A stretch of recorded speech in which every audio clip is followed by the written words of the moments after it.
Welcome to Penrose Learning, where we make understanding easy. You start by confirming you have upload permission, member or higher, because without it the drive will reject files.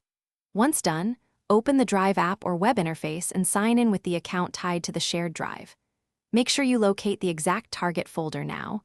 This prevents misplaced files later. Also check available storage and any folder naming conventions so your file follows team rules. This prevents sync errors and reduces back and forth. You now upload.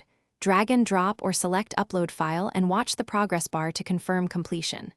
While uploading, decide whether to convert to native format, like Google Docs versus keeping the original. Conversion affects editing and versioning. Make sure to respect file size limits. If too large, compress or split. Once uploaded, immediately set sharing defaults. Choose link access and assign role, viewer, commenter, or editor so collaborators can act without delay. You finish by moving the file into its final folder and giving it a clear, consistent name. Add tags or a short description so others find it quickly. Then notify stakeholders with a brief message, include the access level and any deadline, and attach the link. If something goes wrong, check permissions first, then sync status and total storage. Often a permission or quota blocks uploads. If unresolved, retry after clearing cache or contact your admin for role adjustments.